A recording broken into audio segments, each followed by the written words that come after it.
mon enduit il est en train de tirer un petit peu là, donc je vous prends 5 minutes pour parler d'une chose qui s'appelle l'énergie grise. Tu connaissais pas? Bon, bah alors je vais t'expliquer en quoi c'est important que tu saches ce que c'est. L'énergie grise, en fait, c'est l'énergie consommée pendant le cycle de vie de ton matériau, ou d'un œuf, ou n'importe quoi. Ça concerne en fait de la conception au recyclage. Bah oui, parce que lui, il va passer de la conception, c'est-à-dire en laboratoire, imagine, on imagine quelque chose pour fournir un matériau qui est super isolant, donc ils font une étude. Ça prend un certain temps, donc une certaine énergie, parce que ça rassemble un certain nombre de personnes. Ensuite, ils vont extraire le matériau, l'acheminer à une usine qui va le transformer, l'acheminer à une autre usine qui va te permettre de l'emballer, de l'acheminer dans le magasin, et dans le magasin vers chez toi. Et après, il y a une mise en œuvre chez toi du matériau. Après, il a un cycle de vie dans ta maison. Et ensuite, il y a quelqu'un qui va venir le prendre parce qu'il est plus bon, parce qu'on va faire de la rénovation. Et il va l'extraire pour le recycler. Et le recyclage est pris en compte. Donc tout ça, ça représente le cycle de vie du matériau. Et bien tout ça, ça consomme de l'énergie. Et en fait, il y a en moyenne en Europe 2 fois plus d'énergie consommée pour ça que d'énergie produite pour la même chose. Donc, naturellement, il faut se pencher sur cette question pour faire des vraies économies. Donc, sans améliorer les produits, on peut simplement réduire la consommation d'énergie du monde, tout simplement en réduisant le cycle du matériau ou du produit en question et éventuellement sa composition. Je vais m'expliquer. Le cycle dépend de 2 choses, c'est-à-dire du parcours de proximité ou lointain. Tu fais venir un œuf de Chine, il coûte sûrement plus cher que si tu le fais venir de la ferme et du cul de la poule qui est là-bas. On est d'accord? Donc ça fait partie du cycle de vie. Tu réduis le parcours, tu réduis le prix. Ensuite, si tu utilises un produit synthétique, ça demande des études en laboratoire, ça demande un tas de produits chimiques, un calcul, un machin, un ci, un là. Alors que si tu prends genre de la laine de bois ou de la laine de mouton, voilà, c'est quelque chose que tu n'as pas besoin vraiment beaucoup de transformer.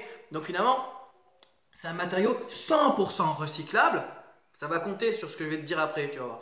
Et du coup, tu n'as pas besoin de faire beaucoup d'étapes pour qu'il arrive dans ton mur et qu'il te serve. Donc tu as réduit aussi ça, c'est-à-dire tu as réduit la partie conception. Okay, donc le parcours et la conception ont été réduites.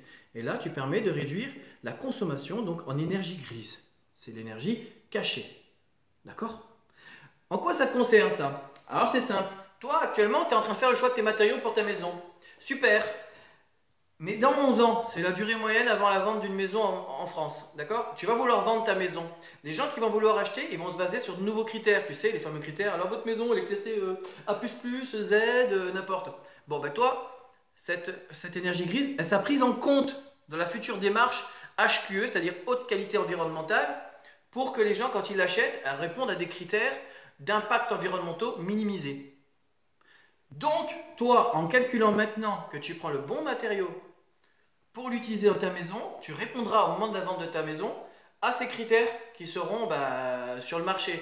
Et du coup, ça permettra d'éviter de perdre un tas de pognon. Bah oui, tu sais très bien que les gens, ils négocient pas à coût de centaines d'euros, ils négocient à coût de milliers d'euros. Ensuite, la mentalité de maintenant ne sera pas la mentalité de dans 10 ou 15 ans. Et c'est vite arrivé. Donc au moment de la vente, tu seras bien heureux d'avoir fait le bon choix avant. Bah oui, en fait, comme il s'agit juste d'une matière et d'un acheminement, ce n'est pas encore marqué sur les paquets, d'accord? Mais tu as 2-3 repères, c'est-à-dire qu'on a dit il fallait que ce soit des produits qui soient naturels, 100% recyclables et qui soient au maximum dans un commerce de proximité. Ça te donne un indice sur la valeur en énergie grise consommée par ton matériau.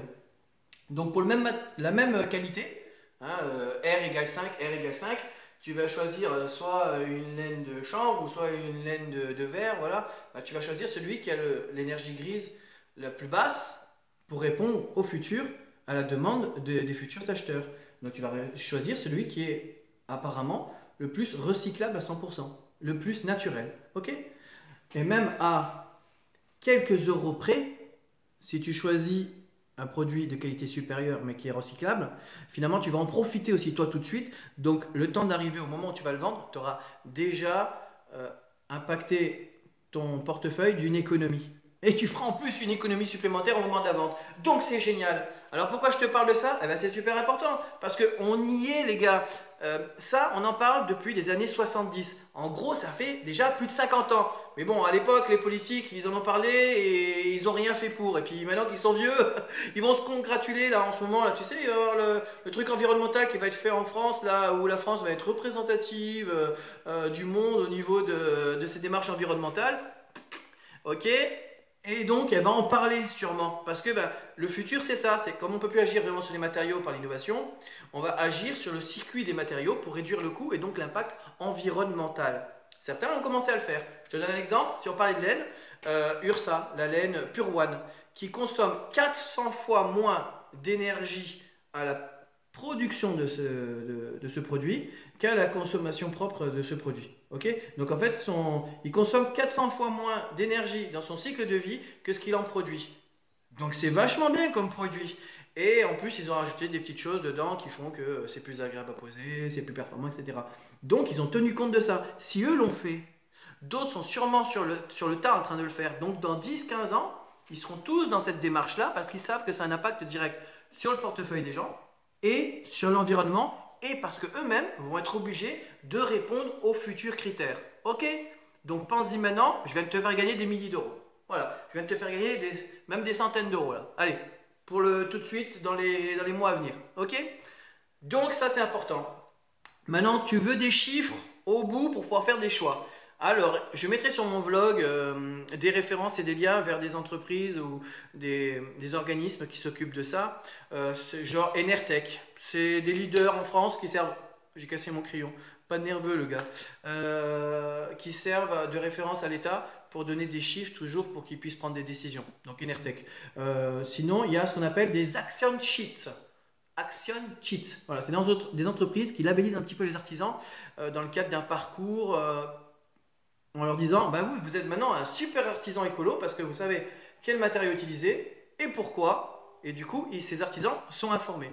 Donc, si tu veux rencontrer des artisans qui vont pouvoir te parler de ces produits dont je te parle là, il faut choisir des artisans qui ont dans leur camion, tout ça, c'est marqué démarche HQE. Ok? Et ils sont très peu. Hein, pour ce faire, ils sont très peu. Bon, bah, je crois qu'on a fait le tour. Donc, l'énergie grise, c'était le thème du jour. C'était important que tu saches parce que c'est miser maintenant sur les produits qu'il faut pour que plus tard, tu fasses de vraies économies. Ok? Bon, bah écoute, moi je dis que demain est un autre jour, donc bah je te dis à demain alors. Ah oui, en fait, oublie pas, hein, en 2050 c'est la catastrophe. Donc au moins, si tu fais ce que je te dis, tu mourras, mais la conscience tranquille. Allez, ciao!